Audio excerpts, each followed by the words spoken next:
Good morning, Pirates fans. It's Cody, Nate, and our beloved Doug. We have an emergency pod. Marcell Ozuna signs a 1-year deal with the Pittsburgh Pirates. Real quick, give me your first, your 10-second reaction to this. Doug, you go first. The baseball side of me is very excited. The human side of me is a little uncomfortable. Nate. They got a hitter that can hit home runs, but where's he going to fit? If the roster fits kind of, I don't really know. And we'll get into it. I think we all kind of have a mixed reaction to this for one reason or another, but the Pirates added a bat with pop, and that's what we wanted. And it looks like the payroll is going to be over $100 million. So can't complain. Can't complain that Bob's spending money, but let's bring up the entire deal here from Mark Feinsand. Marcell Ozuna has agreed to a 1-year, $12 million deal with the Pirates per the source. The deal has a $16 million mutual option for 2027 with a $1.5 million buyout. So he'll earn $10.5 million in 2026. That's from John Heyman and Jeff Passan. So with that knowledge, my first thought is, wow, Ben learned how to use options. Yeah, I mean it's true, right? I think the highest deal he ever signed, prior to this season, was Chapman for $10 million. Aroldis Chapman, and we were all surprised by that. And now it's with O'Hearn and Ozuna. You've added that second year. Sometimes that makes me think that Ben is convinced there's going to be a lockdown, so he can do stuff like that, and then it won't matter. There'll be a lockout. It's like, hey, right. Yeah, we signed these guys in the second year, but that 2027 didn't happen. So, oh well. But yeah, I mean, look, that's it. For what the Pirates do, that's a significant financial investment. Absolutely. So you have to applaud that. He's a proven hitter. He was a little down last year, but it's again, as a pure baseball move, and Nate is absolutely right. They're really going to put some constraints on the roster. Brian Reynolds and O'Hearn are playing outfield every day. Now, I mean, that's and you were kind of hoping to see them get some DH time in, but we'll see. Things happen. These things tend to have to work themselves out. So, Nate, your thoughts, more elaborate on those 10 seconds I gave you at the beginning. So I think he's going to hit a lot of home runs. He can hit you 20 plus home runs here. He just hit 39 in 2024. He hit 40 home runs back in 2023. This guy is just fresh off of big years for the home run ball. Only 21 last year is what it is. Hit 232. But at the same time, this is where I'm kind of confused with the roster fit here. And there's some comments saying I don't care about the roster fit, blah, blah, blah, blah. Sure, but he can only play DH. He's not going to touch the outfield I think a lot of people think he might. Right. He's only going to DH, like Doug brought up. O'Hearn is going to be playing outfield more than first base, where I would say he's better at. O'Hearn was going to be the DH more than likely. And this isn't even a Cutch thing. Cody and I were talking before this. This is not a Cutch thing about the whole positional fit. Because let's be honest, Ozuna is going to provide a lot more better stats, I think, than what Andrew McCutchen would have did this year. But defensively, he's not going to play you outfield. Your outfield's now probably Reynolds, O'Hearn, and Cruz.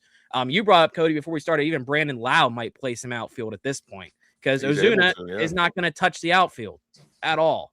But let's be honest, he can hit, and he just hit 302 in 2024. He's gotten MVP votes.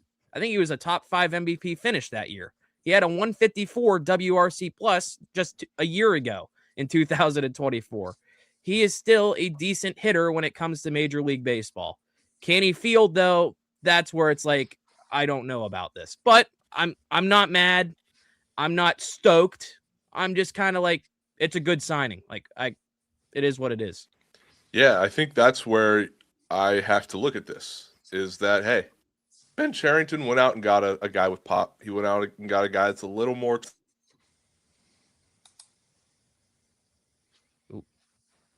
Cody's been silenced by Ben Cherington. He's right-handed, right? Right-handed power. Yeah, right-handed hitter. Right-handed balances power. The lineup a little. Yep. Bad news for Mangum, Password Garcia. Right, am I back? Yeah, you're back, buddy. Hey, I was saying good things, Ben. You don't have to cut my mic. Come on. But yeah, I mean, this goes to a point, or goes to the point that like he is signing guys that usually it doesn't seem like he's comfortable signing. They're going out there and doing things that isn't in their comfort zone. They've went out and got O'Hearn, which is great, but that's not who they like to spend their money on. They went out and got Ozuna, which I think is going to be a good fit. So like, what do we? Where do we go from here? Like, Nate, I think the first thing we got to talk about is Cutch, right? How this impacts. You want to Cutch? talk about that first, or do you want to save that for later? I mean, it's kind of the primary fallout from this. People in the comments have already been saying about Cutch, so I'm with Doug. I think we talked about Cutch first. All right, then change the order up. Yeah, sorry. Let's change the order up here. So I just storm in here and start rearranging the furniture, but how does this affect the Andrew McCutchen ordeal? I don't think he gets signed now. I don't think he's back. It wouldn't make any sense, right? I mean, I thought you bring him back. He's the DH against lefties, right? Yeah. O'Hearn goes to first base. Harwood sits down. You could make that work very effectively. But now Ozuna, he plays every day. You don't need a backup, DH, especially given the fact that they're going to want to rest people at different times and, play them at DH. So, I mean, let's face it, Cutch has been out there hat in hand, basically, almost begging to come back. They said he met with Nutting, and it hasn't happened. It doesn't sound, I mean, again, there was a fit that made sense. That fit doesn't make sense anymore, and they still didn't act on it. I think it's a kind of a sad chapter. I love Cutch. I wanted him to finish on his terms, but I don't think that's going to happen now. And this is a team that's never been very good with PR and communicating with its fans and that sort of thing. And now you just sort of cast him aside, that I don't know.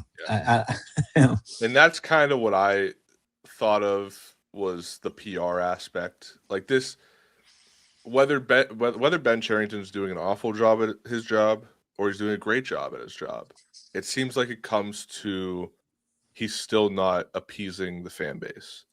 And not even trying. Right, not even trying, like you said. Right, not even, yeah. But the thing is, now when he's trying to do well, when he's trying to do a really good job, and that happens, it's like, then where do you fall? Are you rooting for the player, or are you rooting for the laundry? What are you doing?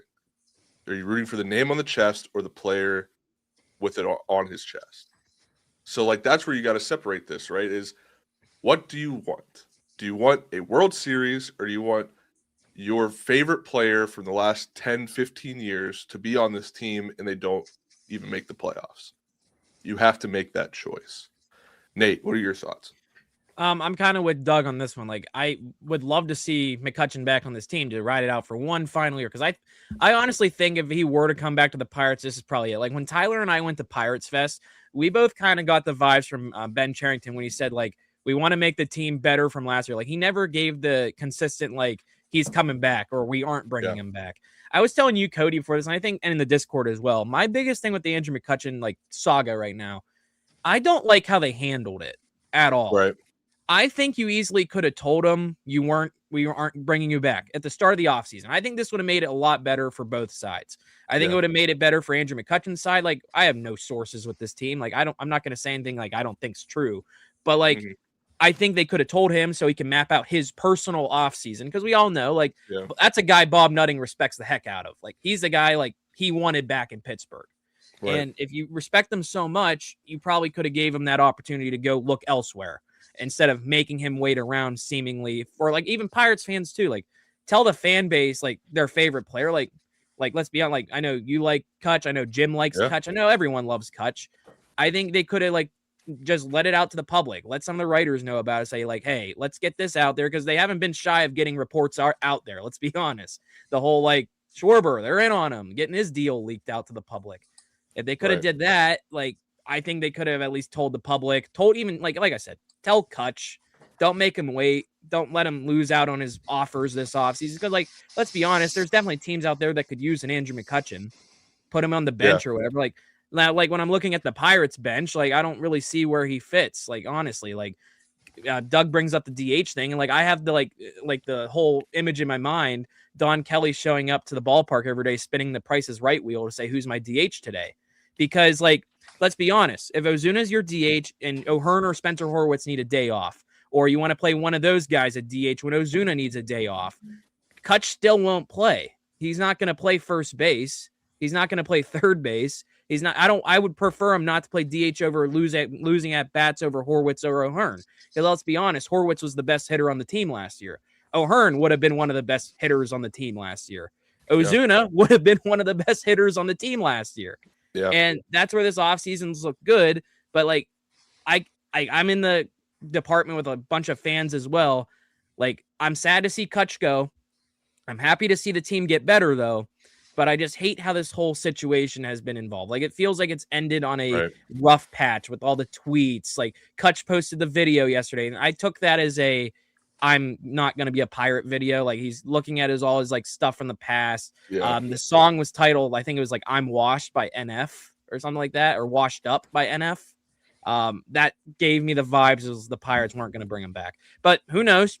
Maybe we're on in like spring training and he's back somehow. But that's kind of where I am. I like the signing, but weird fit.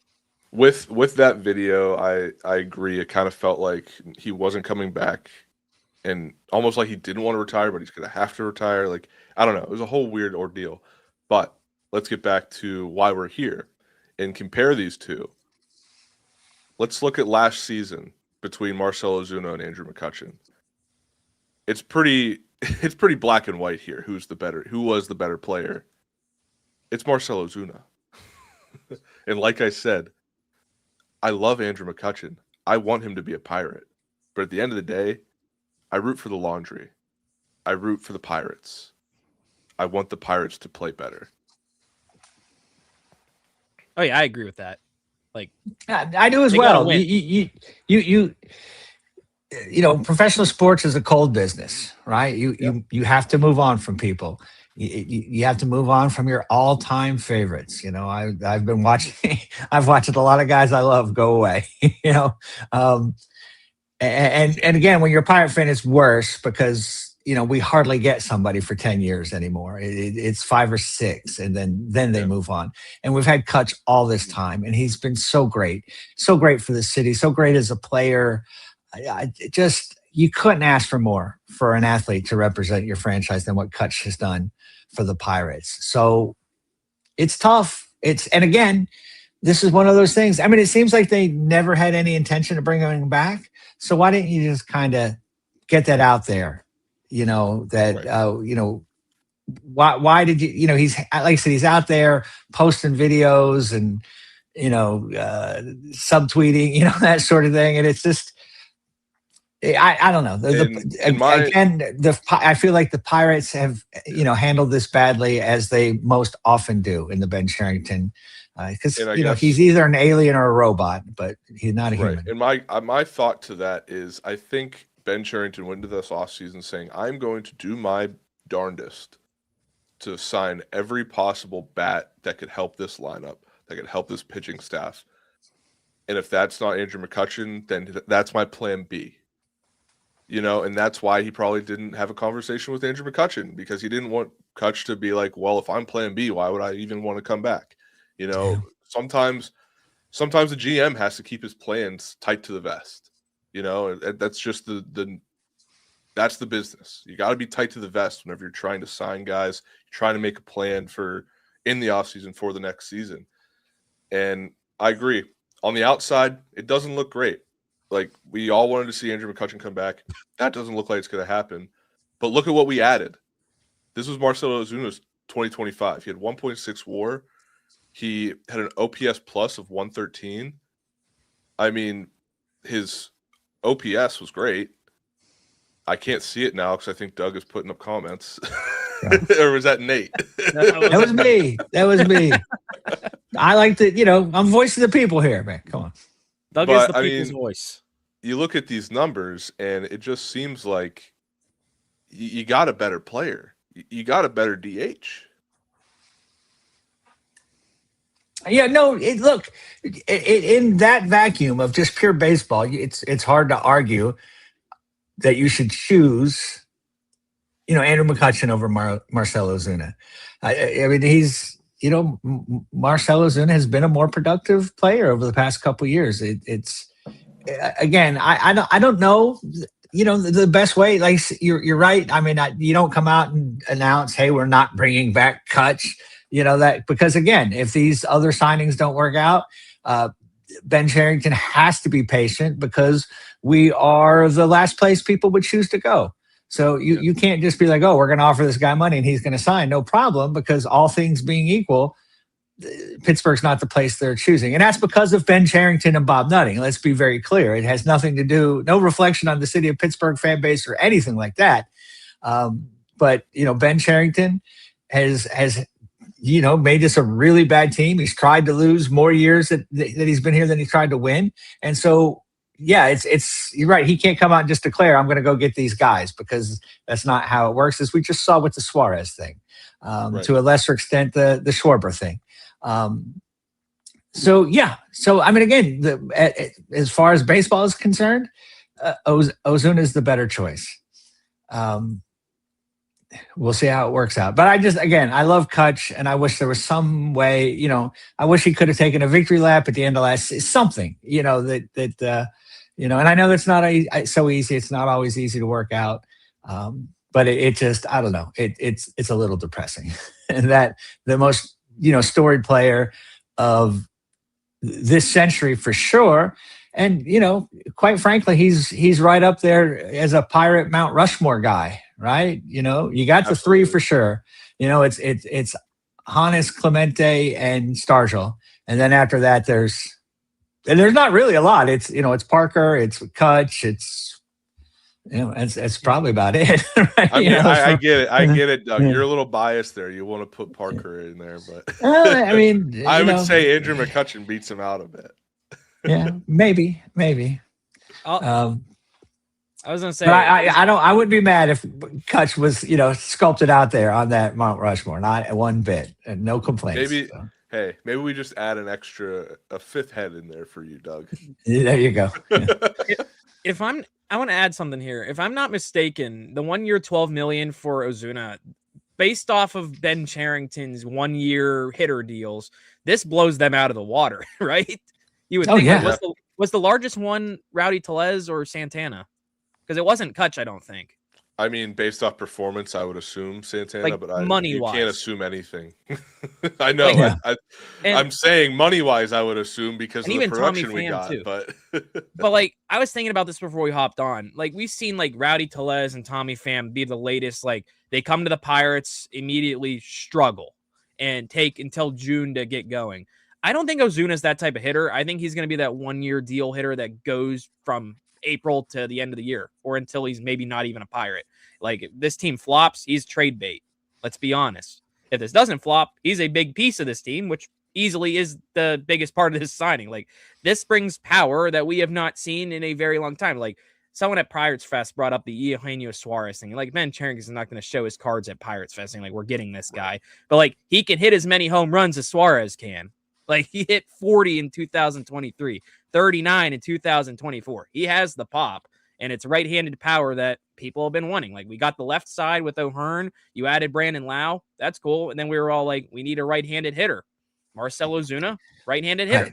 No denying that this lineup is better at any point that it's been in the Ben Cherington. Dramatically so. Right. I mean, 4 is the magic number. 4 runs is the magic number for this team. This lineup, this batting order can get you 4 runs a game. So, right. I'm not a big Ben Cherington fan. And if they fired him today, I would not be mad, and I would probably celebrate. People, yeah. But this has been his best offseason. He's done things that are completely out of character for what he's done in the past. I mean, I guess he's doing the stuff that we sort of thought might happen in year 4, right? Like, and not year 7, but I'll take it. I want this team to score more runs. I want them to win more games. I want them to be more interesting to watch. And all of that looks like it's the case now. Right. Now, Nate, let's take a deeper look at this. I know you had the Savant page ready for us to look at. One second. To my knowledge, it looks pretty good, right? Yeah, there's a Savant page. So anything red is really good. Anything blue is really eh. So he's going to still strike out. So if you're not a fan of strikeouts, but like he will walk a lot because people don't want to pitch to the guy. Right. You see there, a 98th percentile in the walks. This is like people bringing up in the chat, like he won't hit as much home runs in PNC, which might be a fact. If you look at his expected down below, I was telling Cody, its expected home runs is 19. Busch Stadium is worse. But when you look at like Cincinnati, the Brewers, the Cubs, he's going to hit home runs there. And like, you're not playing all 162 at PNC Park, because that's where I honestly hate Baseball Savant. This whole, like, I don't even want to talk about Paredes, but like, you already see this all about Paredes on Twitter. He's not going to hit at PNC Park. You're not playing 162 games at PNC Park. You're only playing 81. You're going everywhere else, and he can hit everywhere else. But like, as you can see, he'll hit a lot of home runs to left field, maybe go opposite field a little bit. But like, this is like right here. Look how bomb. Right. Like, yeah. Let's be honest. He can hit bombs. And I want people like the Pirates haven't had a lot of home run hitters in the last couple years. The only guys you can maybe trust hit a home run on this team have been Cruz and Reynolds. Like, they hit you maybe 20 plus. Yeah. The Pirates have a guy that can hit you 30 plus.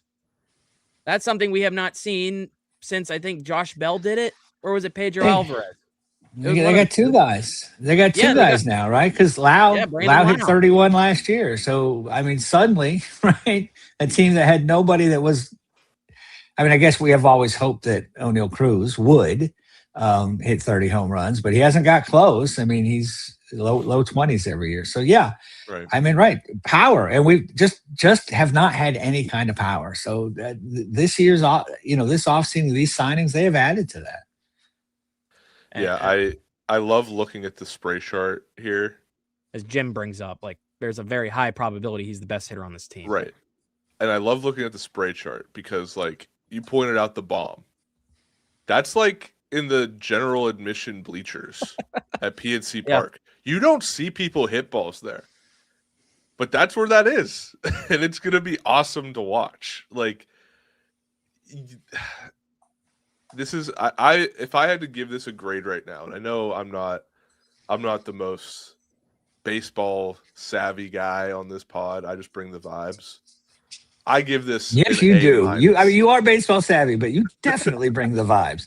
You are Captain Vibe for sure. Look at the light. I give this A-. This is an A- signing, in my opinion. I get to the minus because, man, Andrew McCutchen, like, that sucks. But you get a great hitter. Well, there's more to it than just McCutchen, too. Exactly. There's way more to it. You got a guy that's going to be your DH. He's going to be a hitter. He's, like Jim said, probably be the best hitter on this team this year. And I think he gets you to about average, right, guys? Like, that's what we said. If you can have a lineup that is average, this pitching staff does the rest. And I think we may be there. Yeah, I mean, again, we clamored for 4 runs a game. This looks like a roster that will score 4 runs a game. Like that their average production is going to be like 4.3 runs a game or something like that.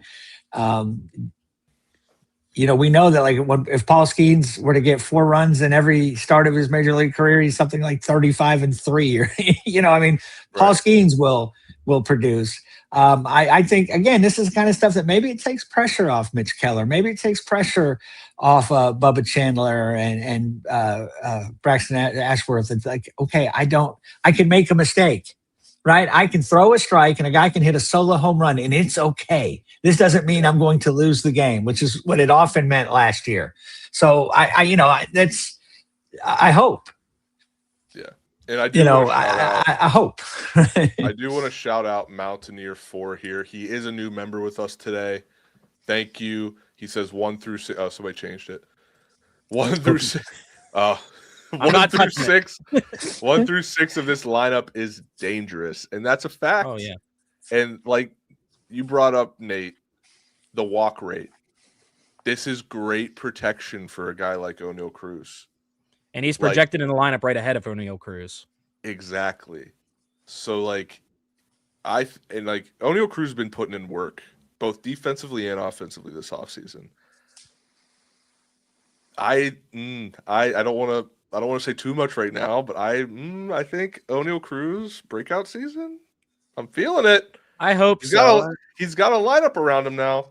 Like looking at like very briefly, like the whole 1 through 6 is gonna like this lineup. It's so much more improved. Like let's go like really quick 1 through 9. They got on Fangraphs: Horwitz, Brandon Lau, Brian Reynolds, Ryan O'Hearn, Marcell Ozuna, O'Neal Cruz, Nicky G, Jared Trello, Joey Bart. Maybe Henry Davis if you want to play him more so, because I think he might play more just because of the Paul Skeens effect. This team was starting Josh Van Meter every day, not just maybe think 3 years ago, or was it Kai Tom every day? Almost a couple years ago. Right. This team is a lot better looking. Like, let's be honest. It's better than last year's. Bay and Sawinski. And yes. And this is good news for people that want no offense to Jack Sawinski, but like people who don't want him on the team. On Fangraphs, the bench right now they have listed as Henry Davis, Nick York, Jake Mangum to the bench, and Jack Sawinski is nowhere to be found on the Fangraphs projected roster. They have Justinson Garcia over him. I'm looking at the date right now. It's February 9th.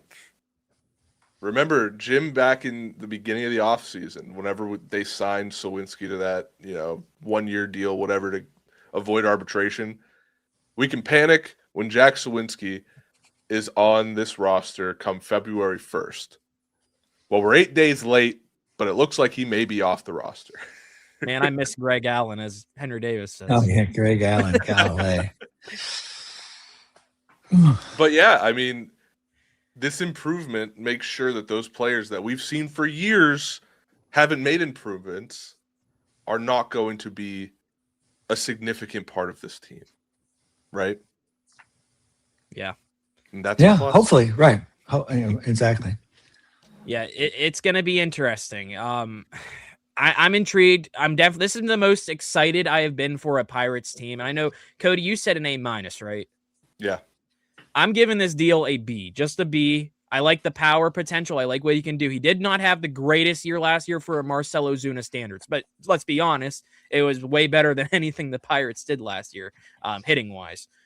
He would have been our best hitter last year. He would have been, or he probably could, like Jim said in the chat, he might be our best hitter. Like there's a very slim chance he could be the Pirates' best hitter this year. Like being honest, if he goes back to 2024, I'm giving it a B though, just because of what I said at the beginning, the roster fit, it's kind of a crunch for the DH position. Like I just envision Drew Carey spinning the Price is Right wheel for Don Kelly every day. It's like, who's my DH today? And we're just going to land on whatever, like Wheel of Fortune, if you want to use that.